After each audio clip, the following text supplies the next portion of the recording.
बंगाल चुनाव में 100 से ज्यादा सीटें ऐसी है जिन पर अल्पसंख्यक वोटर जीत हार तय कर सकते हैं, यानी इन सीटों पर इनका दबदबा है। इन सीटों पर मुस्लिम वोटरों की संख्या तादाद 27 से 30% तक है और कहीं कहीं इससे भी ज्यादा। यानी अगर ये वोटर एक तरफा वोट कर दे तो चुनाव का रुख पलट सकते हैं। लेकिन सवाल तो यह है कि टीएमसी के अलावा फुरफुरा शरीफ के पीरजादा अब्बास सिद्दीकी भी मुस्लिम वोटरों पर ही दांव खेल रहे हैं। ऐसे में मुस्लिम वोटरों का गणित समझना बेहद जरूरी हो जाता है, खासकर तब जबकि पीएम मोदी ने भरे मन से यह कह दिया हो कि बंगाल के मुस्लिम वोटर अब टीएमसी के साथ नहीं है। इसी मुद्दे पर होगी आज की हमारी चर्चा, लेकिन उससे पहले देखते हैं क्या कुछ हुआ आज चुनाव के रण में।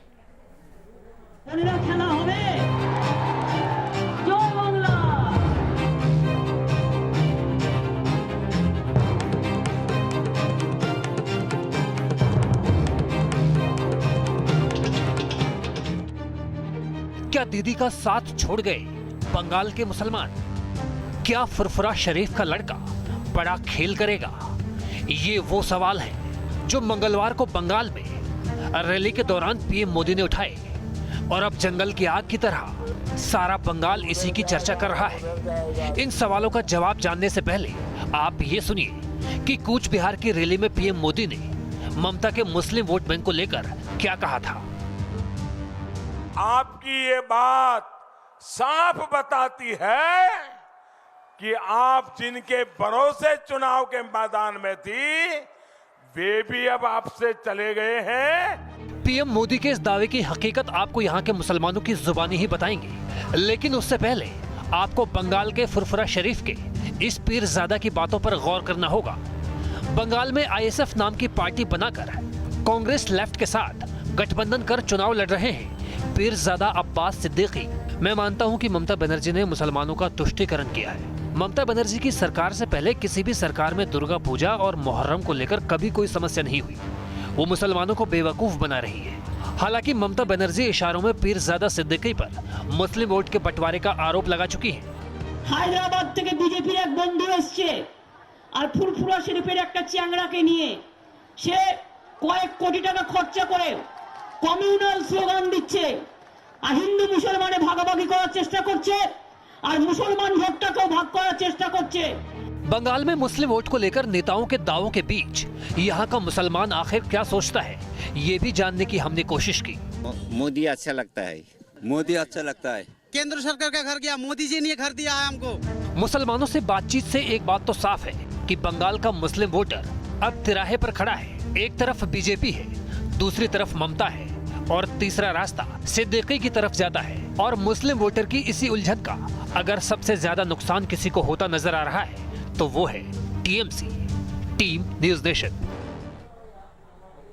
और इसी पर बात करने के लिए मेरे साथ कई सारे खास मेहमान जुड़ गए हैं। मेरे साथ दिल्ली से वरिष्ठ पत्रकार एनके सिंह हैं, मेरे साथ कोलकाता से वरिष्ठ पत्रकार सुबीर भौमिक हैं, मेरे साथ बप्पा चैटर्जी हैं बीजेपी के लीडर। थोड़ी देर में मेरे साथ संजय शर्मा जुड़ेंगे जो कि स्पोक्स पर्सन है टीएमसी के। मेरे साथ मेजर मोहम्मद अली शाह साहब हैं जो कि एक राजनीतिक विश्लेषक है। और चूंकि हम अल्पसंख्यक वोट बैंक पर बात कर रहे हैं इसलिए उनकी राय बेहद जरूरी हो जाती है। सबसे पहले मैं चलूंगा धीरेन्द्र पुंडीर और रविकांत राय, मेरे दो सहयोगी जुड़ चुके हैं। धीरेन्द्र, आप फुरफुरा शरीफ और उन इलाकों में होकर आए थे, कितना वजन है अब्बास सिद्दीकी का? और ये माना जाता है कि फुरफुरा शरीफ 100 सीटों पर असर रखता है, लेकिन फुरफुरा शरीफ रखता है, क्या अब्बास सिद्दीकी रखते हैं? क्योंकि वो एक बहुत बड़ी फैमिली है। देखिए, ये पूरे तौर पर अगर हम ये कहें कि उस पर धार्मिक ताकत एक अलग ताकत है और उनकी राजनीतिक ताकत को अभी टेस्ट होना है, क्योंकि उससे पहले उनके पिता जो फुरफुरा शरीफ में थे उनका ममता बनर्जी के साथ बहुत लंबा एसोसिएशन रहा और वो इसी बात से खुश रहते थे कि बस ठीक है, उनके साथ उनका रिश्ता है और उनको उन कामों में तरजीह दी जाती है जिसमें उनकी ज़रूरत होती थी। लेकिन अब्बास सिद्दीकी ने जब पूरी तरह से अलग होकर लड़ने का फैसला किया तब ये सवाल सबके सामने बड़ा हुआ कि क्या इस बार फुरफुरा शरीफ का जो असर है वो राजनीतिक तौर पर तब्दील होता हुआ दिखेगा इस तरह से, जबकि आमने सामने मुस्लिम जो मतदाता है उसके सामने दो बड़ी चीज़ें खड़ी होंगी कि उसको बीजेपी को रोकना है और उसके लिए क्या टीएमसी को हराना है, और जो टीएमसी रोकते हुए दिख रही है। तो ये एक बड़ा सवाल सबके जहन में है। जहां हम लोग घूम रहे थे वहां हमको लगता है कि टीएमसी की वोटों को, टीएमसी को रोक नहीं पाएंगे फुरफुरा शरीफ के वो। जिस तरह से लोगों का वहाँ वोट की बात जब भी हमने की, उन्होंने टीएमसी को ज़्यादा तरजीह दी। यहाँ तक कि फुरफुरा शरीफ के आसपास के इलाकों में जब हम लोग अब्बास सिद्दीकी का इंटरव्यू कर रहे थे और उसके बाद अलग के इलाकों में हम लोगों ने जब घूमा, तो उसमें ज़्यादातर वोटर्स टीएमसी की बात कर रहा था। वो भी इसलिए कि उसको बीजेपी को रोकने के लिए वही पार्टी मजबूत होती हुई दिख रही है। और जितनी सीटों पर, लगभग अभी 26 से 28 सीटों के बीच की बातचीत है, उसके बाद वो नॉर्थ बंगाल में और करेंगे। मुझे लगता है कि वो शायद ही सीटों को जीतने में कामयाब हो, लेकिन अगर वो अपने पास वोट खींचते हैं तो वो कौन जीतेगा ये तय करने की हैसियत में होंगे, और इस बात से उनके आगे की राजनीति प्रभावित होगी। सीपीएम के साथ उनका गठबंधन है, कांग्रेस के साथ वो गठबंधन में नहीं है। कांग्रेस की जी ठीक है, मैं फिर आऊंगा आपके पास धीरेन्द्र, लेकिन उससे पहले सुबीर दा के पास चलता हूं। सुबीर दा, हमारे यहाँ हिंदी हार्टलैंड में खास शब्द है वोट कटवा, तो क्या पीरजादा अब्बास सिद्दीकी वोट कटवा साबित होंगे ममता बनर्जी के लिए? धीरेन्द्र पुंडी ने बिल्कुल सही कहा है कि यहाँ जो मुसलमान हैं, बंगाली मुसलमान खास तौर से, उनके लिए एजेंडा बीजेपी को रोकना है और उन्हीं को वोट देंगे, वोट बर्बाद नहीं करेंगे। क्योंकि बंगाली मुसलमान, एक चीज दीपक याद रखिए, वो पहले बंगाली है फिर मुसलमान है। उसका जो इक्वेशन है, पॉलिटिकल अंडरस्टैंडिंग है, वो भारत के खास तौर से आपके नॉर्थ इंडिया के मुसलमानों के साथ मिलता जुलता नहीं है। ये याद रखिए कि बंगाली मुसलमान ही एक मुसलमान, ऐसे मुसलमान है जिन्होंने एक इस्लामिक स्टेट पाकिस्तान को तोड़ा था और भारत के मदद से तोड़ा था। तो यहाँ जो आइडेंटिटी है वो बंगाली आइडेंटिटी भी प्ले करता है, और उसके चलते हम समझते हैं कि भाजपा और खास तौर से असम में एनआरसी के बाद ये पोलराइजेशन हो गया। मैंने पहले भी आपके शो में कहा है कि किसी वक्त ये लोग लेफ्ट या कांग्रेस को ज्यादा वोट देते थे, खास तौर से कांग्रेस, मुर्शिदाबाद, मालदा, जहां बंगाली मुसलमानों का गढ़ है। बट आज के तारीख में उनको ये लगता है कि ये लोग तो सरकार बना नहीं पाएंगे, ठीक है, इसलिए वोट बर्बाद नहीं करने का है, वोट देना है तो ऐसे किसी को दे जो सरकार बना सकता है, जो बीजेपी को रोक सकता है, और वो है टीएमसी। तो हम नहीं समझते हैं कि अब्बास सिद्दीकी बहुत बड़ा, जिसे आप वोट कटवा कह रहे हैं, अंग्रेजी में स्पॉइलर कहते हैं, ये बहुत बड़ा स्पॉइलर होगा। पर इससे भी एक चीज जाहिर है दीपक, आप देखिए आज आप ही के चैनल में अभी हमने देखा कि उनको परमिशन नहीं दिया असादुद्दीन सिद्दीकी ओवैसी को, तो इसलिए ममता भी बहुत ही नर्वस है इस मामले से कि कहीं आके कोई वोट कटवा या स्पॉइलर साबित नहीं हो। वो कोई चांस नहीं ले रहे हैं।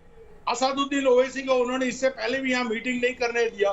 फुरफुरा शरीफ खासतौर से अब्बास पे उन्होंने हमला बोला है, चैंगड़ा, चैंगड़ा मतलब बकवास, जो लड़के नौजवान जो यहाँ घूमते फिरते हैं, आवारागर्दी करते हैं, ऐसे भाषा में हमला किया है।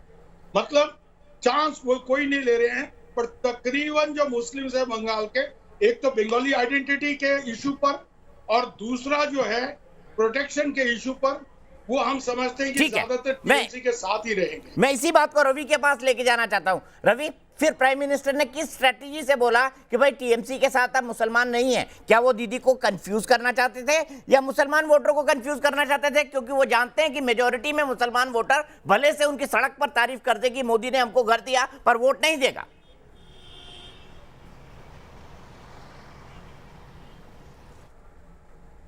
यही सवाल एनके सिंह सर से, आपको क्या लगता है सर?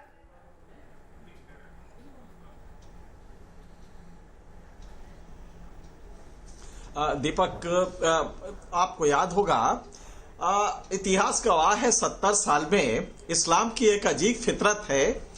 जब जब ये जो पीठ होते हैं, जैसे कि हमारे यहाँ पीठ होता है हिंदुओं में, वैसे ही इस तरह के पीठ होते हैं, जैसे देवबंद है, इमाम बुखारी है, ये नदवा स्कूल है, बरेलवी स्कूल है। इन लोगों ने जब जब कभी पॉलिटिक्स पे आने की कोशिश की है, इनको झटका लगा है। आप इमाम बुखारी का केस देख ही रहे हैं, पॉलिटिकल नॉन एंटिटी हो गए। बरेलवी स्कूल भी वही हुई स्थिति हुई, देवबंद दारुल उलूम की भी वही हुई, और नदवत उलेमा की भी यही हुई।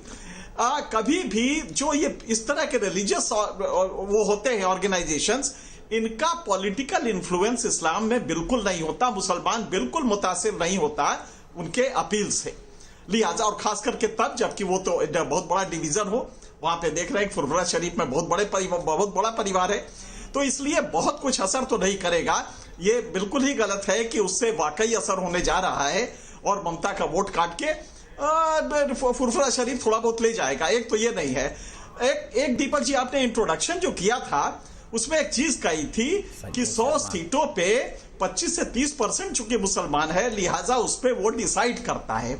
ये ट्रेडिशनल हम लोग की जो एनालिसिस है ना, ये पहले हुआ करती थी जब बाकी 65% या 70% डिवाइडेड होता था। वो मार्क्सवादी होता था, वो कांग्रेसी होता था, वो जाति में बटा होता था। बीजेपी का जो प्रवाह आया, ऑफ कोर्स आने में 50 साल लगे, 60 साल लगे, लेकिन ये जो आया है वो एक सीमेंटिंग फोर्स है और इतना बड़ा है कि वो रिजल्टेंट हिंदू कंसोलिडेशन इसको समाजशास्त्र में कहते हैं। मुसलमानों के खिलाफ, अल्पसंख्यकों के खिलाफ जो तुष्टीकरण हुआ, उसका रिजल्टेंट पॉलिटिकल मैनिफेस्टेशन है ये। तो इसलिए अब वो नहीं चलेगा कि 25% या 30% मुसलमान अगर चाहे तो वो इलेक्टोरल रिजल्ट बदल देगा। लिहाजा सिर्फ मुसलमान से अगर आप चाहें कि वाकई वो प्रभावित कर लेगा, वो नहीं होगा। और ये प्रसार बीजेपी का इतनी तेजी से हो रहा है, मुझे ताज्जुब नहीं होगा कि नए नए जो राज्य हैं वहां तक ये जाए आने वाले दिनों में। इसकी काट इनको तलाश करनी पड़ेगी। अभी तक ममता या इस तरह की जो रीजनल पार्टीज हैं, इसकी काट नहीं खोज पाई हैं। ठीक है, सीधे चलता हूं। संजय शर्मा टीएमसी के नेता हमारे साथ जुड़ गए हैं। संजय शर्मा जी, प्रधानमंत्री दावा कर रहे हैं कि आपका मुस्लिम वोट बैंक जो है अब आपसे दूर जा चुका है। क्या कहेंगे प्रधानमंत्री के इस दावे से? ममता जी को भी डर है, तभी ओवैसी और फुरफुरा शरीफ के लड़के को चेंगड़ा कह रही हैं अब्बास सिद्दीकी को। देखिए, ऐसा है, प्रधानमंत्री जी बंगाल में घूम रहे हैं और तरह तरह के दावे कर रहे हैं, लेकिन प्रधानमंत्री जी जानते नहीं है ये विधानसभा के चुनाव है और पश्चिम बंगाल में तृणमूल कांग्रेस वापस 2/3 बहुमत से जीतते जा रही है।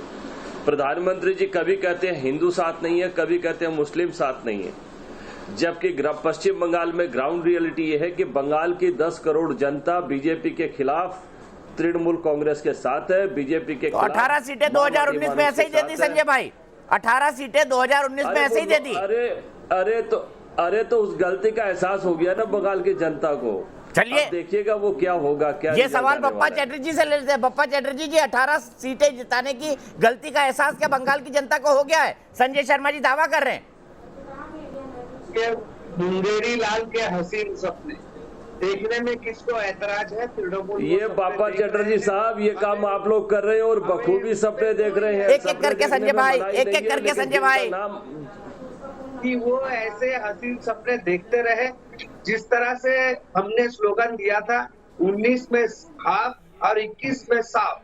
हमारा एजेंडा सिर्फ एक ही है और वो है डेवलपमेंट का। बंगाल का डेवलपमेंट 10 साल में तृणमूल के द्वारा हुआ नहीं है और सबसे ज्यादा अगर वंचित है तो बंगाल के मुसलमान है, क्योंकि ये लोग बंगाल के मुसलमानों के लिए जितने भी एजेंडे तय किए थे, एक भी उसमें से पूरा नहीं कर पाए, एक भी पूरा नहीं कर पाए। और जिसके कारण आज बंगाल का जो बांग्ला भाषी मुसलमान है, जिसकी बात भौमिकदा और बाकी जो वरिष्ठ पत्रकार लोग बता रहे थे, ये एकदम सच्चाई है कि बंगाल का मुसलमान जिसके पास शिक्षा का हार है, जो शिक्षित है, वो बहुत सोच समझ के इस बार मतदान करेंगे और इस बार मतदान करते हुए वो देखेंगे कि पंचायत में किस तरह से संतरास करते हुए पंचायत निर्वाचन में वोट डालने, नॉमिनेशन देने नहीं किया गया था, किस तरह से घर बनाने के लिए तृणमूल कांग्रेस पैसा भेजती है, मोदी जी और तृणमूल कांग्रेस के ऊपर कट मनी लेती है, शौचालय बनाने का पैसा भेजा जाता है केंद्र से और उस पे कट मनी लेती है। यहाँ तक कि जो कोरोना के भयंकर पीरियड पे जब मोदी जी ने चावल भेजा था, राशन भेजा था, उस राशन को भी, उस चावल को भी पीठ में उठा के लेके भागते हुए दिखे तृणमूल के नेता मंत्री और उनके जो पंचायत प्रधान है वो लोग। तो इस तरह से, और साथ ही साथ देखिए ये तो एक विषय था ही, साथ ही साथ मुस्लिम क्षेत्र में देखिए कितने के हाथ में रोजगार दिए हैं। रोजगार के हिसाब से देखिए तो बंगाल में ना तो नया शिल्प आया है, ना तो किसी भी शिल्प के बारे में ये लोग बात कर रहे हैं। शिल्प सम्मेलन बहुत हुए हैं, हमारे टैक्स के पैसे से शिल्प सम्मेलन बहुत हुए हैं। ममता दीदी घूम घूम के क्लबों के फीते काटे हैं, दुर्गा पूजा के फीते काटे हैं, ममता दीदी घूम घूम के नमाज पढ़ी है और मंत्र उच्चारण किया है, लेकिन एक भी शिल्प का उद्घाटन करते हुए ममता बनर्जी ठीक है, को मैं इसी बंगाल की सवाल को जनता नहीं लेके देखी। संजय शर्मा जी के पास आऊंगा कि संजय शर्मा जी, रोजगार पर आपने कोई काम नहीं किया और खास तौर पर मुसलमानों का तुष्टीकरण किया, लेकिन उनका उन्नयन कभी नहीं किया, उत्थान कभी नहीं किया। ब्रेक के बाद ये सवाल संजय शर्मा से लूंगा और इस बीच मेजर मोहम्मद अली शाह, राजनीतिक विश्लेषक भी मेरे साथ जुड़ गए। तो हम बात कर रहे हैं पश्चिम बंगाल में मुस्लिम मतदाताओं की, वो भी खासकर इसलिए क्योंकि फुरफुरा शरीफ के गद्दा नसीन Abbas Siddiqui Indian secular front बनाकर लेफ्ट के साथ अलायंस करके चुनाव लड़ रहे हैं और वो कह रहे हैं कि ममता बनर्जी ही वही नेता हैं जो बीजेपी को यहां पर लेके आई। अगर वो बीजेपी पर इतने राजनीतिक हमले पिछले 10 साल के दौरान न करती तो शायद बीजेपी बंगाल के अंदर खड़ी ना हो पाती। वो मुसलमानों को बेवकूफ बनाने का आरोप भी लगा रहे हैं, लेकिन क्या अब्बास सिद्दीकी ममता बनर्जी के मुस्लिम वोट बैंक को डेंट कर पाएंगे? हमारे ज्यादातर एक्सपर्ट्स का मानना है कि मुस्लिम बीजेपी को हराने के लिए वोट देंगे, इसीलिए अब्बास सिद्दीकी ज्यादा फर्क नहीं डाल पाएंगे। इसी पर चर्चा चल रही है। हमारे साथ एनके सिंह साहब में पत्रकार, हमारे साथ सुबीर भौमिक साहब हैं कोलकाता से वरिष्ठ पत्रकार, बप्पा चैटर्जी बीजेपी के नेता, Sanjay Sharma spokes person TMC और मेजर मोहम्मद अली शाह राजनीतिक विश्लेषक हमारे साथ हैं। मेरे दो सहयोगी रविकांत राय और धीरेन्द्र पुंडीर भी मेरे साथ जुड़े हुए हैं। सबसे पहले मैं चलता हूं संजय जी आपके पास। बप्पा चैटर्जी ने कई आरोप लगाए थे कि आपने मुसलमानों के उन्नयन यानी उत्थान के लिए एक काम भी नहीं किया, सिर्फ उनको मूर्ख और मूर्ख बनाते रहे 10 साल में, इसीलिए आर्थिक तौर पर पश्चिम बंगाल का मुसलमान सबसे ज्यादा पिछड़ा हुआ है। यही बप्पा चैटर्जी का कहना था। देखिए, भारतीय जनता पार्टी को पहले ये तय करना चाहिए कि उनकी दिक्कत क्या है। एक तरफ वो कहते हैं कि तृणमूल मुस्लिमों का तुष्टीकरण करती है और दूसरी तरफ कहते हैं मुसलमानों के लिए कुछ किया ही नहीं। तो पहले इनको अपने घर में बैठकर ठीक कर लेना चाहिए कि क्या किया है और क्या नहीं किया और वास्तव में क्या कहना है। प्रधानमंत्री जी एक बात कहते हैं मंच से और बापा जी एक बात कहते हैं, आपस में तालमेल कर ले। जहां तक तृणमूल कांग्रेस की बात है, तृणमूल कांग्रेस ने बंगाल में सभी के लिए काम किया है, बंगाल की 10 करोड़ जनता के लिए काम किया है और बंगाल को विकसित करने का काम किया है। जहां तक बंगाल के मुस्लिम समुदाय की बात है, भाजपा शासित अनेक राज्यों से बंगाल के मुस्लिम समुदाय के लोग काफी शिक्षित हैं, काफी अच्छी पोजीशन में है और इन्होंने भी हमारे अन्य वर्गों की तरह सामान्य रूप से विकास किया है और यही बंगाल की थाती है। यहाँ सर्वधर्म समभाव का शासन है और दीदी सभी के लिए काम करती है, इसलिए दीदी वापस 2/3 बहुमत से आएंगे। इधर में अमित शाह बहुत दिनों से दावा कर रहे हैं कि बंगाल में 200 सीटें लाएंगे, 200 सीटें लाएंगे। अमित शाह जी ने दिल्ली में भी दावे किए थे, मध्य प्रदेश राजस्थान में भी दावे किए थे, छत्तीसगढ़ में भी दावे किए थे, बिहार में भी दावे किए थे। जैसे तैसे अंतिम टाइम में कुछ चक्रांत के द्वारा उनकी सरकार बनी और इस बार जिन 5 राज्यों में चुनाव हो रहे हैं, 5 राज्यों में बीजेपी साफ हो जाएगी। देश की जनता इनकी असलियत समझ चुकी है। ये विकास का खाली चुनाव के समय बात करते हैं। बप्पा चैटर्जी जी, संजय शर्मा जी कह रहे हैं, संजय जी लंबी बात कही आपने, लंबी बात कही, जवाब ले लेते हैं बप्पा चैटर्जी से। बताइए, इनका कहना है कि पश्चिम बंगाल का मुसलमान अच्छी पोजीशन पे है, पढ़ा लिखा है, शिक्षित है और 10 करोड़ लोगों का उत्थान किया है, न केवल इंडस्ट्रीज लगाई, रोजगार भी दिया। ये कह रहे हैं संजय शर्मा। और विकास की बात भारतीय जनता पार्टी सिर्फ चुनाव के वक्त करती है।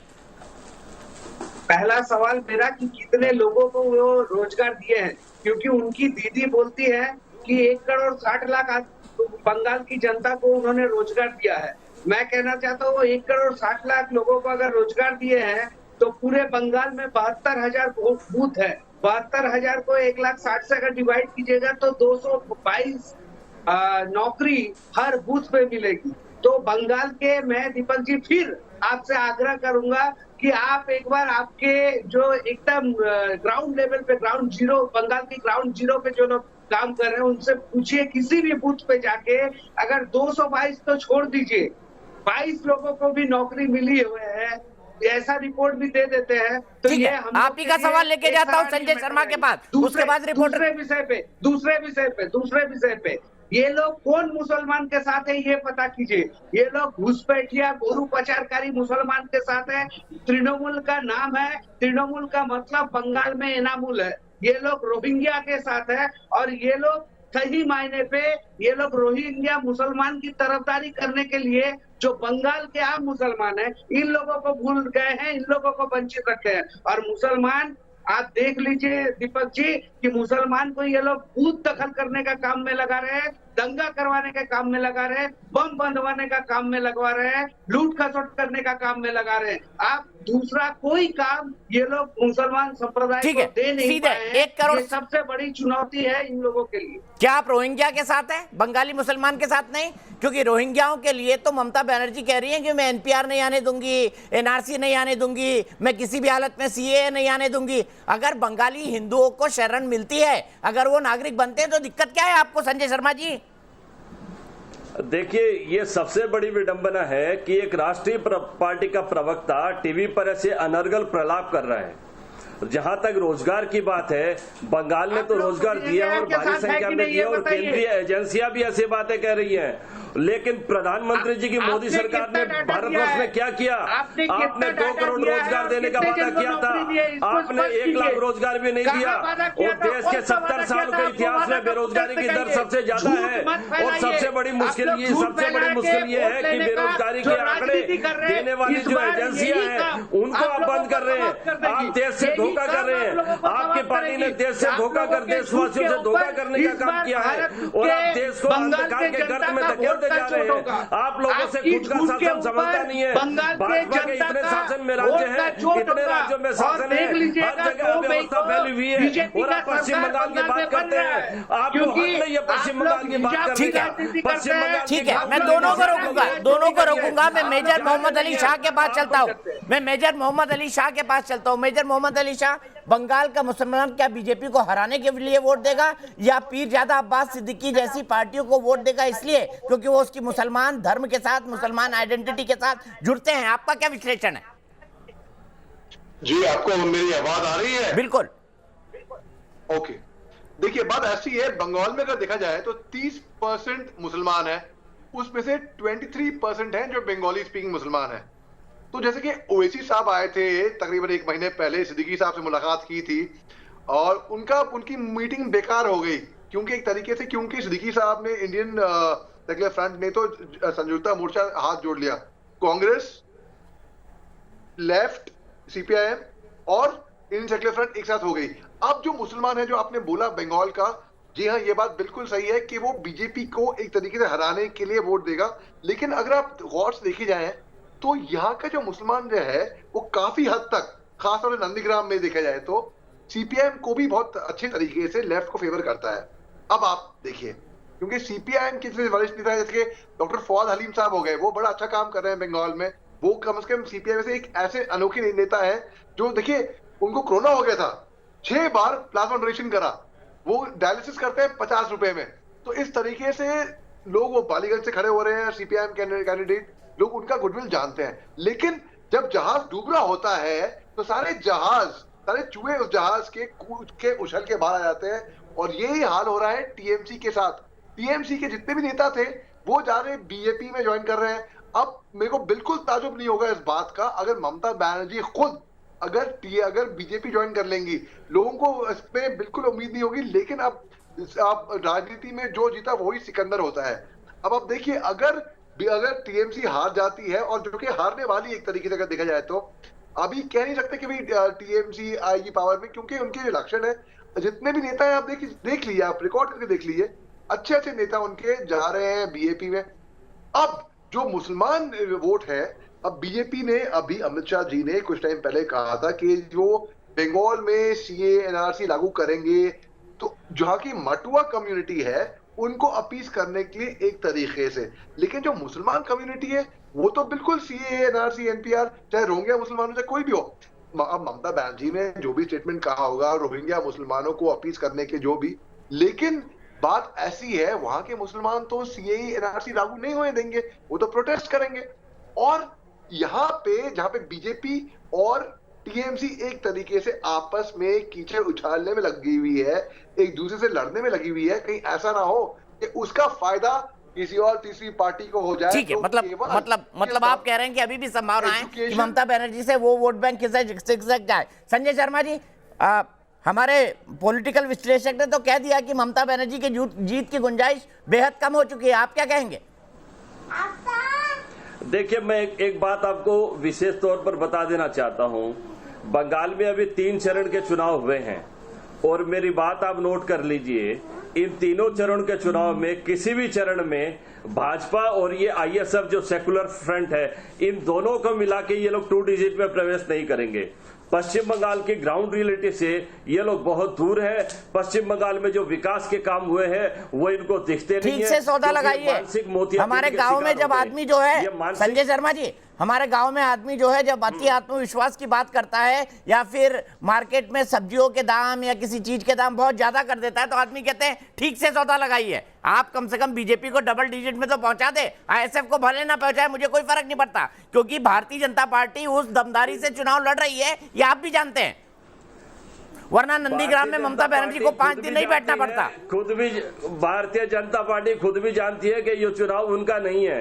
वो चुनाव में इतना दमखम इसलिए लगा रही है कि वो आईएसएफ से ज्यादा सीट लेकर बंगाल में आए। 2 मई को मिलेंगे ना आप मुझे? कैलकुलेशन इतनी है। 2 मई को आएंगे ना संजय शर्मा जी? उस दिन बात करेंगे। बिल्कुल आएंगे। और आपका ये बयान मैं रिकॉर्ड करके रख रहा हूँ। मुझे बिल्कुल, और फिर आप मुझे छोड़ेंगे नहीं, आप हर बार मुझे खोजेंगे कि इतनी सटीक बातें कैसे बोलता हूं मैं। ठीक है, सीधे चलता हूं मैं यहां से धीरेन्द्र के पास। धीरेन्द्र, 1,60,00,000 रोजगार, उसमें माइनॉरिटी और बाकी लोगों को बराबर का रोजगार। जब आप बंगाल के अंदर घूम रहे हैं तो आपको लगता है वाकई एक बूथ पर 222 लोगों को रोजगार मिला होगा जो डाटा बप्पा चैटर्जी कह रहे हैं, या सिर्फ 22 लोगों को ही मिला होगा? क्या ऐसे लोग दिखते हैं आपको एक बूथ पर कि हाँ इनको रोजगार मिला है, ममता बनर्जी ने दिया है?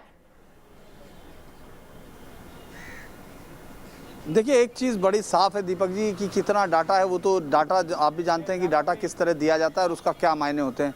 लेकिन यहाँ जो बेसिक मुद्दा है, जिस तरह से नौकरी चाकरी इस तमाम के मुद्दे अगर आप देखेंगे तो वो सब जगह है। भले ही इस समय जो ध्रुवीकरण का मसला है उसमें वो मुद्दे बहुत ऊपर नहीं आ रहे हैं, लेकिन वो मुद्दे हैं। यहाँ वो लोग जो परेशान हैं, आप जिस भी युवा से बात करते हैं, वो अगर आपने लाइनों में देखा, जो हम लोगों ने लगातार तीनों फेज में युवाओं से बात की जो वोट देने के लिए लगे हैं, उनका बड़ा मुद्दा सबसे ज्यादा युवाओं का नौकरी को था, और जो माइग्रेशन बंगाल से हुआ है उसको लेकर था। कोरोना से वो वापस लौटे, उसके बाद फिर वापस लौटने की प्रक्रिया में अभी फिर कोरोना है। तो आप उस डर को महसूस कीजिए जो एक बार बाहर जाकर वापस लौटा हो और उसको फिर बाहर निकलना हो क्योंकि रोजगार नहीं मिला। तो ये बात जो 1,60,00,000 रोजगारों की बात है, मुझे लगता है कि ये कुछ ज्यादा अतिरंजित व्याख्या होगी और टीएमसी की तरफ से, और वो ग्राउंड पर नहीं दिखता है। नहीं तो इतना माइग्रेशन और इतना तमाम चीजों पर युवाओं की ये राय नहीं होती, क्योंकि अगर आप सिर्फ देख लेंगे सारा इंडस्ट्रियलाइजेशन आपकी आंखों के सामने, उसको जादू से पैदा नहीं किया जा सकता। बंद हुई फैक्ट्रीज, जो बड़ी बड़ी फैक्ट्रीज बंद हुई,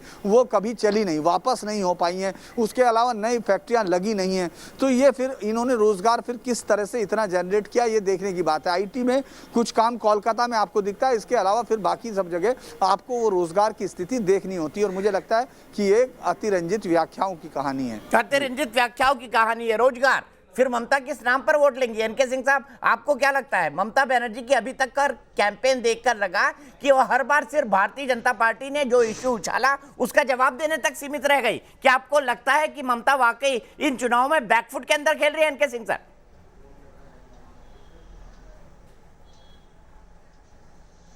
बड़ा अच्छा सवाल है दीपक जी। हमेशा मैं देख रहा हूं कि हर पॉलिटिकल पार्टी में इनोवेशन होता है। नए नए आइडियाज अपने अपील कराने के लिए नए नए आइडियाज छोड़ते हैं।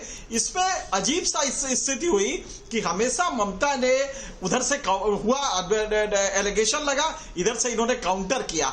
अपना इनका कुछ भी नहीं रहा, जिसको यहां तक कि चंडी पाठ भी इन्होंने काउंटर के रूप में ही किया, वरना बहुत पहले से इनको ये करना चाहिए था, क्योंकि बंगाल कल्चरली बहुत स्ट्रांग है।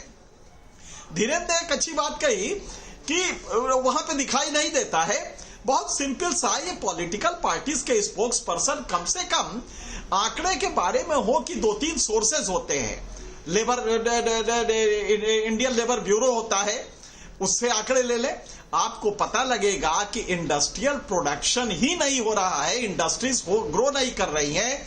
कहां से आप जॉब देंगे? लिहाजा वहां पे जॉब का सीन था नहीं। आप याद रखिए, कोरोना काल में बाहर से कोई गुजरात का माइग्रेंट नहीं गया था गुजरात, सारे लोग बिहार बंगाल से ही गए थे। महाराष्ट्र का कोई आदमी बाहर से नहीं महाराष्ट्र जा रहा था। यहां पे रोजगार वगैरह की कोई चांसेस ही नहीं है। ह्यूमन डेवलपमेंट इंडेक्स पे बंगाल वही करा रहा है जहां मार्क्सवादी शासन में था, कांग्रेस शासन में था, ममता शासन में था। लिहाजा डेवलपमेंट यहां पे नहीं हुआ है, लेकिन वो एक इशू नहीं है। हम ये नहीं कहेंगे कि डेवलपमेंट के आधार पे वोट मिलते हैं। हाँ, ये आपका ओरिजिनल सवाल बिल्कुल सही है कि ममता इसमें भी इनोवेशन, बिहार में बहुत डेवलपमेंट नहीं हुआ है फिर भी बीजेपी जीतती है। लिहाजा हर पॉलिटिकल पार्टी को जो इनोवेशन देना था, मैसेजेस देने थे, उसमें ममता हमेशा पीछे रही और बीजेपी का एक हमेशा जवाब देने वाली रह गई, डिफेंसिव रह गई। अपना ऑफेंस उन्होंने कभी नहीं किया है। क्या सुबीर दादा, क्या ममता ऐसी थी? क्योंकि ममता तो चढ़कर बोलने वाली थी, सर पर नाचने वाली थी, बिल्कुल क्या बोलते हैं आप, तांडव नृत्य करने वाली थी। इतने डिफेंसिव सिचुएशन में आपने ममता को पिछले 30 सालों के अंदर देखा है क्या, जो इन चुनाव में हुआ? देखिए दीपक, मैं एक लार्जर बंगाली रियलिटी आपके सामने लाता हूँ। पड़ोसी राष्ट्र बांग्लादेश, अवामी लीग ने centre for research and innovation का गठन किया और वो निरंतर अपना रिसर्च करते हैं, अच्छे अच्छे लड़कों को लेके बिठाते हैं और किस तरह से फंडामेंटलिस्ट पॉलिटिक्स है बांग्लादेश में उसका काउंटर दिया जाए। मैं उनके साथ कुछ हद तक जुड़ा हुआ रहा हूं, इसलिए मुझे पता है इस तरह का। ये एनके सिंह साहब ने बहुत सही बात कहा कि कोई रिसर्च इनोवेशन कुछ नहीं अपने तरफ से, कोई इस तरह का यूनिट नहीं। आग लाके प्रशांत किशोर को पैराशूट से उतार दिया। अब उनको क्या पता बंगाल का हकीकत, यहाँ का लोकल पॉलिटिकल ट्रेडिशन, और वो बेसिकली रीजनल पार्टी है, उनको अपना एक रिसर्च यूनिट, अच्छे अच्छे लोग उनके साथ थे। आज सुगत बोस ये सब कहाँ चले? क्यों नहीं रहा कि साहब आप वही मदन मित्रा जैसे ये मसल मैन को चलाओगे तो जो काम के लोग हैं, अच्छे लिखे पढ़े लोग हैं, बंगाल में इनका कोई कमी नहीं है, ये सब वहां से हट गए। अब अंडर क्लास पॉलिटिक्स करोगे हर वक्त तो ये नहीं होगा ना।